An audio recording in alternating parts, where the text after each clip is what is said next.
Manjula YouTube ಚಾನಲ್ಗೆ ಸ್ವಾಗತ. ಇವತ್ತು ನಾನು ಕೊತ್ತಂಬರಿ ರೈಸ್ ಹೇಳ್ಕೊಡ್ತಾ ಇದ್ದೀನಿ. ತುಂಬ ಚೆನ್ನಾಗಿರುತ್ತೆ. ಇದು ಕೊರಿಯಂಡರ್ ರೈಸ್ ಅಂತಲೇ ಹೇಳ್ಬೋದು, ಬ್ರೇಕ್ಫಾಸ್ಟ್ ರೆಸಿಪಿ ಅಂತಲೇ ಹೇಳ್ಬೋದು. ಮಕ್ಕಳಿಗೆ ತುಂಬ ಇಷ್ಟ ಆಗುತ್ತೆ, ನೀವು ಮಾಡ್ಕೊಳ್ಳಿ. ಒಂದು ಬೌಲ್ ರೈಸ್ ತೊಗೊಂಡಿದ್ದೀನಿ. ಇದು ರೈಸ್ ಆರಿರಬೇಕು. ಒಂದು ಬಿಸಿ ಅನ್ನ ಆಗಿದ್ದರೆ ಒಂದು ಮಾಡಿಬಿಟ್ಟು ಒಂದು ಅರ್ಧ ಗಂಟೆ ಆದರೂ ಆಗಿರಬೇಕು. ಇದು ಅನ್ನ ಉದುರಾಗಿದ್ದರೆ ಈ ಚಿತ್ರಾನ್ನ ತುಂಬ ಚೆನ್ನಾಗಿ ಬರುತ್ತೆ. ಇಲ್ಲಿ ನಾನು ಏನೇನು ತೊಗೊಂಡಿದ್ದೀನಿ ಅಂತ ಹೇಳ್ತೀನಿ. ಒಂದು 1/4 ಕಟ್ಟು ಕೊತ್ತಂಬರಿ ತೊಗೊಂಡಿದ್ದೀನಿ, ಒಂದು 4 ಎಸಳು ಕರಿಬೇವು ತೊಗೊಂಡಿದ್ದೀನಿ, ಖಾರ ನಮಗೆ ಎಷ್ಟು ಬೇಕೋ ಅಷ್ಟು ಹಸಿಮೆಣ್ಸಿಕಾಯಿ ತೊಗೊಂಡಿದ್ದೀನಿ, ಒಂದು 8, 2 ಸ್ಪೂನಷ್ಟು ಆಯಿಲ್ ತೊಗೊಂಡಿದ್ದೀನಿ, ರಿಫೈಂಡ್ ಆಯಿಲು, ರುಚಿಗೆ ಎಷ್ಟು ಬೇಕೋ ಅಷ್ಟು ಉಪ್ಪು, 1 ಚಮಚ ಅಷ್ಟು ಉದ್ದಿನಬೇಳೆ ತೊಗೊಂಡಿದ್ದೀನಿ, 1 ಚಮಚ ಕಡಲೆಬೇಳೆ ತೊಗೊಂಡಿದ್ದೀನಿ, 1 ಚಮಚಷ್ಟು ಶೇಂಗಾ ಬೀಜ ತೊಗೊಂಡಿದ್ದೀನಿ, 2 ಈರುಳ್ಳಿ ಸಣ್ಣ ಕಟ್ ಮಾಡಿದ್ದೀನಿ. ಇದು ಕೋಸಂಬರಿ ಕಟ್ ಮಾಡ್ತೀವಲ್ಲ ಆ ರೀತಿ ಸಣ್ಣಕ್ಕೆ ಇರಬೇಕು.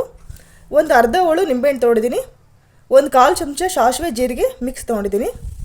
ಈಗ ಯಾವ ರೀತಿ ಮಾಡೋದು ಅಂತ ಹೇಳ್ತೀನಿ. ಮೊದಲಿಗೆ ನಾವು ಕಡಲೆಬೇಳೆ ಮತ್ತು ಉದ್ದಿನಬೇಳೆನ ಮಿಕ್ಸರಿಗೆ ಹಾಕ್ಕೋಬೇಕು. ಅಂದರೆ ಸ್ವಲ್ಪ ಹಾಕ್ಕೊಳಕ್ಕಾಗಲ್ಲ, ನಾನು ಒಂದೇ ಸತಿಗೆ ಸ್ವಲ್ಪ ಜಾಸ್ತಿ ಹಾಕ್ಕೊಂಡ್ಬಿಟ್ಟು ಈ ರೀತಿ ತರಿಯಾಗಿ ಪೌಡ್ರ್ ಮಾಡಿ ಇಟ್ಕೊಂಡಿದ್ದೀನಿ. ಬೇಗನೆ ಆಗುತ್ತೆ ಅಂತ. ನಾವು ಯಾವಾಗ ಬೇಕಾದರೂ ನಾವು ಕೊತ್ತಂಬರಿ ಚಿತ್ರಾನ್ನ ಮಾಡ್ಕೋಬೋದು. ಇದಕ್ಕೆ ನಾನು ಅರಿಶಿನ ಹಾಕ್ತಾಯಿಲ್ಲ, ಇದು ಗ್ರೀನಾಗೇ ಇರುತ್ತೆ. ಯಾವ ರೀತಿ ಅಂತ ಹೇಳ್ತೀನಿ, ನೋಡ್ಕೊಳ್ಳಿ. ನಾನು ಕಡಲೆಬೇಳೆ ಉದ್ದಿನಬೇಳೆನ ಈ ರೀತಿ ಪೌಡ್ರ್ ಮಾಡಿ ಇಟ್ಕೊಂಡಿದ್ದೀನಿ. ಇದನ್ನು 1 ಸ್ಪೂನ್ ಆದರೆ ಸಾಕು. 1 ಬೌಲ್ ರೈಸ್ಗೆ 1 ಸ್ಪೂನಷ್ಟು ಆದರೆ ಸಾಕು. ಇದು ರೆಡಿ ಇತ್ತಂದರೆ ನಾವು ಯಾವಾಗ ಬೇಕಾದ್ರೂ ಮಾಡ್ಕೋಬೋದು. ಮಿಕ್ಸರ್ ಜಾರ್ಗೆ ಕರಿಬೇವು ಹಾಕಿದ್ದೀನಿ ತೊಳೆದ್ಬಿಟ್ಟು. ಈಗ ಕೊತ್ತಂಬರಿ ಕೂಡ ಹಾಕ್ತಾಯಿದ್ದೀನಿ. ಇದು ಕೂಡ ಚೆನ್ನಾಗಿ 2ರಿಂದ 3 ಸಾರಿ ವಾಶ್ ಮಾಡ್ಕೋಬೇಕು. ಕೊತ್ತಂಬರಿ ಕೂಡ ಮಿಕ್ಸರಲ್ಲೇ ಹಾಕ್ತಾ ಇರೋದು. ಈ ರೈಸ್ ಗ್ರೀನಾಗೇ ಇರುತ್ತೆ, ತುಂಬ ಟೇಸ್ಟಿಯಾಗಿರುತ್ತೆ. ಕರಿಬೇವು, ಕೊತ್ತಂಬರಿ ಮತ್ತು ಈ ಹಸಿಮೆಣ್ಸಿಕಾಯಿ, ನಮಗೆ ಖಾರ ಎಷ್ಟು ಬೇಕೋ ಅಷ್ಟು ಖಾರ ಹಾಕ್ತಾಯಿದ್ದೀನಿ. ಇದನ್ನು ನಾವೀಗ ಒಂದು ಸ್ವಲ್ಪ ನೀರು ಹಾಕ್ಬಿಟ್ಟು ಸ್ವಲ್ಪ ಚಟ್ನಿ ಥರ ಮಾಡ್ಕೊಳ್ಳೋಣ, ಗಟ್ಟಿ ಚಟ್ನಿ ಥರ ಮಾಡ್ಕೊಳ್ಳೋಣ. ಸ್ವಲ್ಪ ನೀರು ಹಾಕಬೇಕು, ಭಾಳ ಏನೋಗಲ್ಲ. ನೀರು ಇಷ್ಟ ಹಾಕಿದರೆ ಸಾಕು. ಇದನ್ನು ಸ್ವಲ್ಪ ತರಿಯಾಗಿ ರುಬ್ಕೊಂಬರೋಣ. ನೋಡಿ, ಇಷ್ಟು ರುಬ್ಬಿದರೆ ಸಾಕು. ಇದು ತೋರಿಸ್ತಾ ಇದ್ದೀನಲ್ಲ, ಇಷ್ಟಿರಬೇಕು. ಫುಲ್ ಸಣ್ಣನೂ ಆಗಬೇಕಂತೇನಿಲ್ಲ, ಇಷ್ಟಿದ್ರೆ ಸಾಕು. ಇಷ್ಟು ಗಟ್ಟಿ ಚಟ್ನಿ ಥರ ಇದ್ದರೆ ಸಾಕು. ಈಗ ಒಂದು ಬಾಣಲೆ ಇಡೋಣ. ಇದಕ್ಕೆ ಆಯಿಲ್ ಹಾಕ್ತಾಯಿದ್ದೀನಿ.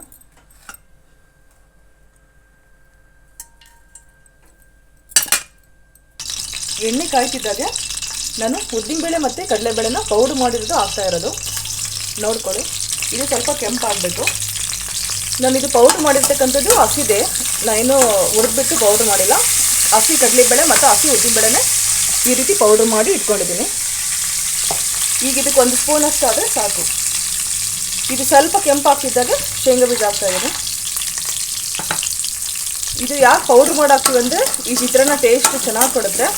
ನಾವು ಪುಳಿಯೋಗರೆ ಕೂಡ ಇದೇ ಥರ ಮಾಡ್ಕೋಬೋದು. ಪೌಡ್ರ್ ಮಾಡ್ಕೊಂಡು ಹಾಕಿದರೆ ಟೇಸ್ಟ್ ಇನ್ನಷ್ಟು ಹೆಚ್ಚಾಗುತ್ತೆ. ಈ ಶೇಂಗಾ ಬೀಜನೂ ಸ್ವಲ್ಪ ಕೆಂಪು ಹಾಕಬೇಕು.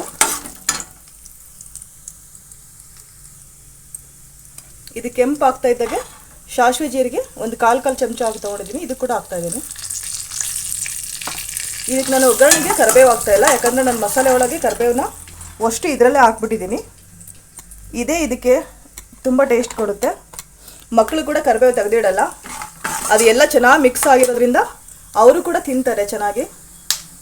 ಹಸಿ ಕರಿಬೇವು, ಹಸಿ ಕೊತ್ತಂಬರಿ ಬಳಸಿರೋದ್ರಿಂದ ಹೆಲ್ತಿ ಕೂಡ ತುಂಬ ಒಳ್ಳೆಯದು. ಇದು ಈ ರೀತಿ ಸ್ವಲ್ಪ ಕೆಂಪಗೆ ಹಾಕಬೇಕು.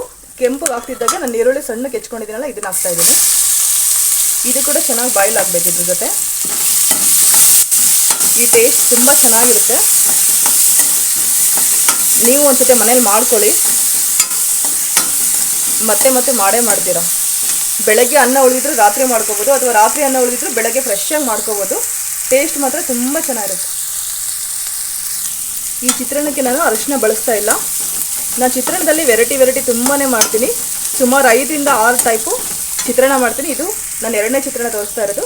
ಮೊದಲಿಗೆ ಮೆಂತ್ಯ ಚಿತ್ರಾನ್ನ ಹಾಕಿದ್ದೀನಿ. ನನ್ನ ಚಾನಲ್ ಸಬ್ಸ್ಕ್ರೈಬ್ ಮಾಡ್ಕೊಳ್ಳಿ, ಆ ವಿಡಿಯೋ ಬರುತ್ತೆ, ನಿಮಗೆ ಅಪ್ಡೇಟ್ ಬರುತ್ತೆ, ನೋಡ್ಕೊಳ್ಳಿ. ಈಗ ನಾನು ಈರುಳ್ಳಿಗೆ ಸ್ವಲ್ಪ ಸಾಲ್ಟ್ ಹಾಕ್ತಾಯಿದ್ದೀನಿ, ರುಚಿಗೆ ಎಷ್ಟು ಬೇಕೋ ಅಷ್ಟು. ಅನ್ನಕ್ಕೆ ಹಾಕಿದ್ದೀನಿ, ಈಗ ಒಗ್ಗರಣೆಗೆ ಎಷ್ಟು ಬೇಕೋ ಅಷ್ಟೇ ಹಾಕ್ತಾಯಿದ್ದೀನಿ.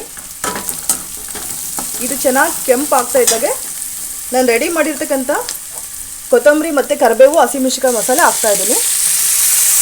ಇದು ಚೆನ್ನಾಗಿ ಈರುಳ್ಳಿ ಜೊತೆ ಬಾಯ್ಲ್ ಮಾಡಬೇಕು, ಹಸಿ ವಾಸನೆ ಹೋಗೋವರೆಗೂ ಬಾಯ್ಲ್ ಮಾಡಬೇಕು.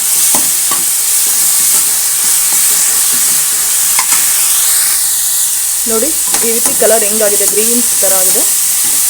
ಇದು ಟೇಸ್ಟ್ ಮಾತ್ರ ತುಂಬ ಚೆನ್ನಾಗಿರುತ್ತೆ. ಇದು ಕರಿಬೇವು, ಕೊತ್ತಂಬರಿ ಮತ್ತು ಹಸಿಮೆಣಸಿನ್ಕಾಯಿ ಹಸಿ ವಾಸನೆ ಹೋಗೋವರೆಗೂ ಬಾಯ್ಲ್ ಮಾಡಿದರೆ ಸಾಕು. ಇದು ಆಗೋಯ್ತು ಚಿತ್ರಾನ್ನ. ಪಟಾಪಟ್ ಅಂತ 5 ನಿಮಿಷಕ್ಕೆ ಮಾಡ್ಕೋಬೋದು. ಇದು ರೆಡಿ ಆಯ್ತು. ಈಗ ಇದು ಒಗ್ಗರಣೆ ಒಂದು 2 ನಿಮಿಷ ಸ್ವಲ್ಪ ತಣ್ಣಗಾಗಬೇಕು. ಯಾವುದೇ ರೀತಿ ನಾವು ಒಗ್ಗರಣೆ ಮಾಡಿದ್ರೂ ಬಿಸಿ ಇದರಲ್ಲೇ ಕಲಿಸ್ಬಾರ್ದು. 2 ನಿಮಿಷ ಬಿಟ್ಟು ಕಲಿಸಿದ್ರೆ ಆ ರುಚಿ ಹೆಚ್ಚಾಗುತ್ತೆ. ಬಿಸಿ ಇದರಲ್ಲೇ ಕಲಿಸೋದ್ರಿಂದ ಟೇಸ್ಟು ಚೆನ್ನಾಗಿ ಬರಲ್ಲ. ಈಗ ಒಗ್ಗರಣೆ ಆರಿದೆ, 2 ನಿಮಿಷ ಆಯಿತು. ಈಗ ರೈಸ್ ಹಾಕ್ತಾಯಿದ್ದೀನಿ. ರೈಸ್ ಹಾಕ್ಬಿಟ್ಟು ಚೆನ್ನಾಗಿ ಕೈಯಾಡಬೇಕು, ಮಿಕ್ಸ್ ಮಾಡಬೇಕು. ಇದು ರೈಸು ಗ್ರೀನ್ ಥರ ಇರುತ್ತೆ. ಕೊತ್ತಂಬರಿ ಚಿತ್ರಾನ್ನ ಅಂದ್ರೇ ಕಣ್ಣಿಡಿಬೋದು, ಬೇಗ ಕಣ್ಣಿಡಿಬೋದು. ಚೆನ್ನಾಗಿ ಮಿಕ್ಸ್ ಮಾಡಿ. ನೋಡಿ ಕಲರ್ ಎಷ್ಟು ಚೆನ್ನಾಗಿ ಚೇಂಜ್ ಆಗಿದೆ ಅಂತ. ಈ ಚಿತ್ರಾನ್ನ ರೆಡಿ ಆಯಿತು. ನಾನು ಕೊನೆಯಲ್ಲಿ ನಿಂಬೆಹಣ್ಣಿನ ರಸ ಮತ್ತು ಕೊಬ್ಬರಿ ತುರಿನೂ ಹಾಕ್ತಾಯಿದ್ದೀನಿ ಅಷ್ಟೇ. ಇದನ್ನು ಗ್ಯಾಸ್ ಆಫ್ ಮಾಡಿ ಕೆಳಗಿಳಿಸ್ಕೊಳ್ಳಿ. ಬಿಸಿ ಇದರಲ್ಲೇ ನಿಂಬೆಹಣ್ಣಿನ ರಸ ಮತ್ತು ಕೊಬ್ಬರಿ ತುರಿ ಯಾವತ್ತೂ ಹಾಕಬಾರ್ದು. ಇದು ಕೂಡ 1 ನಿಮಿಷ ಆರಬೇಕಷ್ಟೆ. ಕಲಸಿದ ಮೇಲೆ 1 ನಿಮಿಷ ಆರಕ್ಕೆ ಬಿಡಿ. ಈಗ ಚಿತ್ರಾನ್ನ ರೆಡಿಯಾಗಿದೆ. 1 ನಿಮಿಷ ಕೆಳಗಿಳಿಸಿದ್ದೀನಿ. ಈಗ ನಾನು ನಿಂಬೆಹಣ್ಣಿನ ರಸ ಹಾಕ್ತಾಯಿದ್ದೀನಿ. ಒಂದು ಅರ್ಧ ಹೋಳಾದರೆ ಸಾಕು. ಈ ರೀತಿ ಹಿಂಡ್ಕೊಂಡ್ರೆ ಆಯಿತು.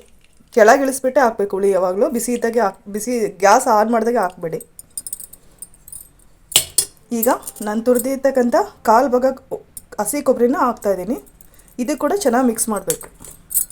ಇದ್ರ ಜೊತೆ ಮಿಕ್ಸ್ ಮಾಡಿದರೆ ಚಿತ್ರಾನ್ನ ರೆಡಿ. ತುಂಬ ಟೇಸ್ಟ್ ಇದು ಚೆನ್ನಾಗಿರುತ್ತೆ. ಮಕ್ಕಳಂತೂ ತುಂಬ ಇಷ್ಟಪಡ್ತಾರೆ. ಯಾಕಂದರೆ ಇದರಲ್ಲಿ ಕರಿಬೇವು, ಹಸಿಮೆಣ್ಸಿಕಾಯಿ ಏನೂ ಸಿಗೋದಿಲ್ಲ ಅವರಿಗೆ. ಎಲ್ಲ ಸಂಪೂರ್ಣ ತಿಂಡಿ ಕಟ್ಟಿರೋ ಬಾಕ್ಸನ್ನೆಲ್ಲ ಖಾಲಿ ಮಾಡ್ಕೊಂಬರ್ತಾರೆ. ನೋಡ್ತಾ ಇರಿ, ಒಂದ್ಸರಿ ಮಾಡಿ ನೀವು ಕೂಡ.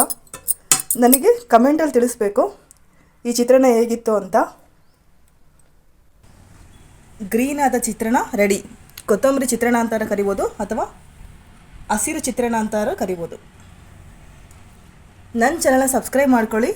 ಇದೇ ಥರ ಹೊಸ ರೆಸಿಪಿಯೊಂದಿಗೆ ಮತ್ತೆ ಬರ್ತೀನಿ. ಈ ವಿಡಿಯೋ ಇಷ್ಟ ಆಯಿತು ಅಂದರೆ ಶೇರ್ ಮಾಡಿ, ಲೈಕ್ ಮಾಡಿ, ಕಮೆಂಟ್ ಮಾಡಿ. ಈ ವಿಡಿಯೋ ವೀಕ್ಷಣೆ ಮಾಡಿರ್ತಕ್ಕಂಥ ಎಲ್ಲ ವೀಕ್ಷಕರಿಗೂ ಧನ್ಯವಾದಗಳು.